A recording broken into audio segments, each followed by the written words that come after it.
Takeshi, and you're watching Kojima Racing. Alright, so let's see what she's got under the hood. It's a 5.0 liter V8. It's a pushrod style V8, 302. They call them 5 liters because they started using the European designation on the cars when they started doing things like roller cams, sequential fuel injection, double roller timing chain, tubular factory headers and such. This car's been heavily modified. It may not appear as such because the vast majority of the parts that I've used on this are actually Ford racing parts. The special service package cars that were utilized by the CHP and other agencies actually did not have any kind of significant motor modifications that made them more powerful than just another typical Mustang GT or LX. So that is a common misconception about these cars. But the differences that they built into these cars were largely for reliability. Like for example, that heater core that I told you was blown up, they had a flow restrictor to try and prevent that. That was a common problem with 80s and 90s Fords with blowing up their heater core. So they tried to prevent that with a heater core flow restrictor. The vehicle also had blue silicon radiator hoses, was part of the special service package. The car has an oil to water cooler on it, which was Havitrol specific. You probably can't see it down in there, it's pretty dirty. I need to wash the engine up. But basically it's got a ring on the back of the oil filter where it would pump water through to cool the oil as it was coming through the filtration process. And so they had a clutch fan on them. I'm not sure if that was any different than a regular Mustang GT. What else? So I believe that they had a different progressive spring rate on the cars because the CHP requirement for use was they had to ride higher than a normal car because you had to be able to drive over curbs with them. And so I've noticed that my Mustang is definitively higher than most other Fox Body Mustangs. You can probably see a bit of that even with the GT skirting on here because it's pretty high off the ground. But they actually, in fact, handled better than the standard Mustang GT. They did have GT sway bars on them, and that helped. But I don't know if it was the spring tuning or what they did to make them handle better than just a regular LX or a regular GT even. And so, but I have sampled quite a few of the other cars. I've owned quite a few Fox Body Mustangs, and none handle quite like this. I think the steering rack might have a different setting to it.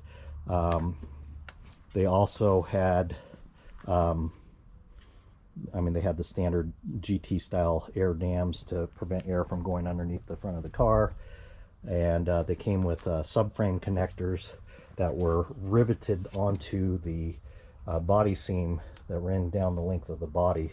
So there's kind of a rudimentary style subframe connector, but it did make a difference. And some of them had reinforced floor pans because it was pretty common for the CHP officers to be kind of heavy set, and getting in and out of the car constantly, they would break the floor pan, and the seat would start rocking back and forth. So that was a common thing with Fox Body Mustangs too. It's called the Fox Body Rock. And so so there's that. The cars mostly came manual. Maybe some lieutenants' cars came with an automatic transmission, or different agencies might have used an automatic transmission. But I believe California's Mustangs were almost exclusively manual transmissions. And so this car was equipped with a Borg-Warner T5 transmission and a 308 final drive ratio. And so they tune these cars quite well to perform as the Interceptor package. And so this car was tuned by an outfit called SVO. So if you're not that old school, you're kind of new to the Fox Body Mustang world, you may have heard, you know, with performance Mustangs or performance Ford vehicles, they use now the Ford Performance moniker. They used to use SVT or Special Vehicle Team, but the cars that are this vintage, they were tuned by the same outfit, but it was called at the time SVO, or Special Vehicle Operations by Ford. And so and you may recognize that because in the 80s they did make the 4-cylinder turbo Mustangs, and they were actually called SVO Mustangs. And so this is not an SVO Mustang because it has a V8 and it's a special service pack, but it was in fact tuned. The package was tuned by SVO at Ford. And so let's get into it then. So modifications that I've made, it's got still the factory 5.0 engine. It has not been ever rebuilt. It probably has over 200,000 miles on it, but in 1991 these engines came from the factory with TRW forged pistons and H-beam connecting rods, so they were very reliable engines. And you know, if you got 5.0 on either side of these particular years, I believe it was maybe 86 and a half through 1992, and I think everything else in a 5.0 liter had the cast hypertectic pistons, which are known to, you know, blow holes in your piston and that kind of thing, especially if you've done any kind of modifications to it. So this engine is pretty mild. Everything I've done to this car is pretty well California smog legal. It has, I did a top end rebuild on it, so it's got a Ford Racing E-Cam in it, which I believe is better for torque. It's got the SVO 1:6 ratio roller rockers in it. And then I put on GT40 Turbo Swirl X heads on it.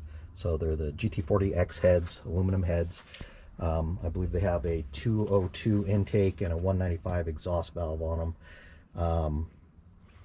And then that's pretty much it on the top end rebuild. I did put a MSD billet distributor in it, which is currently out of the car, as the ignition module on it failed, and so I have to replace the ignition module on it, the MSD ignition module, and then I can put it back in the car. It's got Ford Racing 9mm ignition wires, and it's got the MSD blaster coil on it, and I'm using an Optima battery. So there you can see this is just for the sound system. It's a 125 amp wafer fuse. It's got its own fuse for for the stereo system, and then the other wires for the rest of the car. So otherwise, it's got the 95 amp PA performance alternator conversion on it. It did originally have, as a CHP car, it had an 85 amp alternator on it. I believe it might have been 75 because the other Mustangs came with a 65 amp, which is kind of smallish. I did have to have it rebuilt at one point, the old CHP alternator, but I couldn't find anybody that still did that. So while I still have that alternator, I've replaced it with this one. This one, as you can see, it doesn't have the cooling fan built onto the pulley on the outside of the alternator. I believe it's internal, so the case is a little bit different, but it was an easy conversion. It wasn't too expensive, and I don't need anything too big, even though it does have, you know, quite a large sound system on it. I do like my music. So these cars, 1991, they were a mass air fuel injection system. So there you have an air meter before the throttle body. This may look stock because it says 5-liter high output. It's got a running pony on it. That you may recognize as a GT40 intake. So I put the GT40 intake on it. The car's computer system is, I took a electronic engine control IV computer box out of a Mustang, a 1993 Mustang Cobra. So it's got the Cobra computer. That is also a Cobra air meter. I believe it's a 70 millimeter. It's got a 65 millimeter BBK throttle body with the EGR plate, so it's all smog compliant. It's got a federal exemption order right on it. I don't know if you can see that.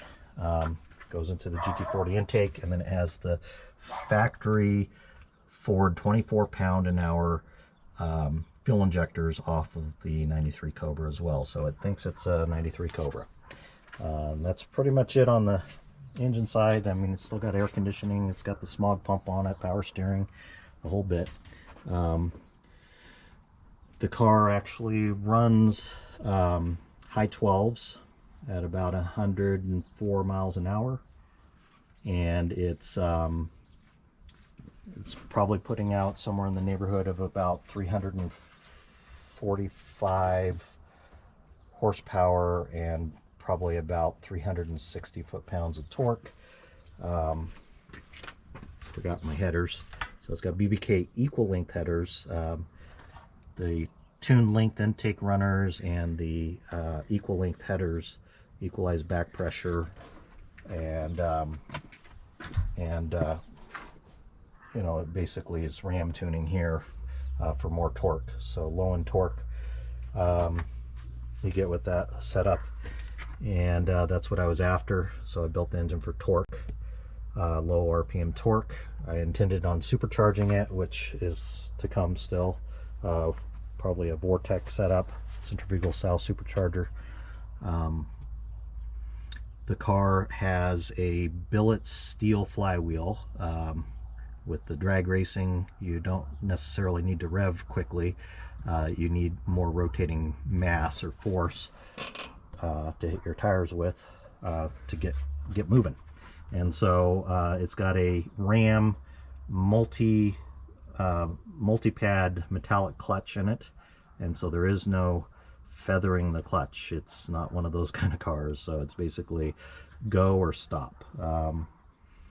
And that's all contained with a Lakewood scatter shield and grade 8 hardware, so that you know, if I experience a clutch explosion or the flywheel comes off, it's not a giant saw blade that's gonna cut my legs off, and so I like my legs. So there's that. This car originally, like I said, had a Borg Warner T5 5-speed in it.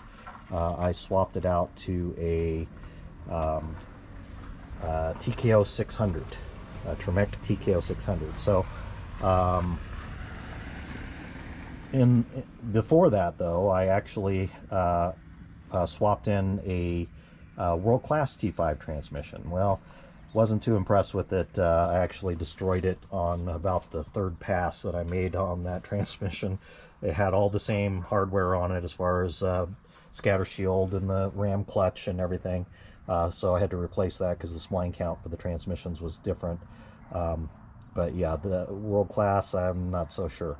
Bottom line is that this transmission supposedly will handle 600 foot-pounds of torque.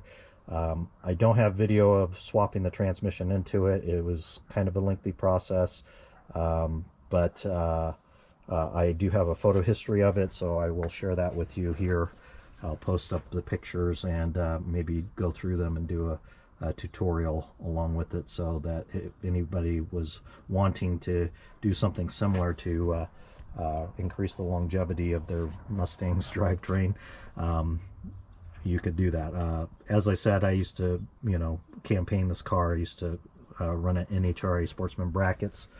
I was out there every weekend. I probably won't do that anymore. I do intend on still, you know, grudge matching and drag racing with the car and doing some other fun stuff, autocrossing perhaps, maybe even track it.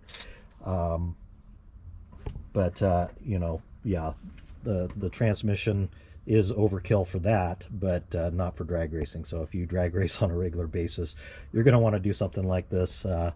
a TKO swap. They make a 500 and a 600. The 500 is 500 foot-pounds of torque, and the 600 foot-pounds respectively.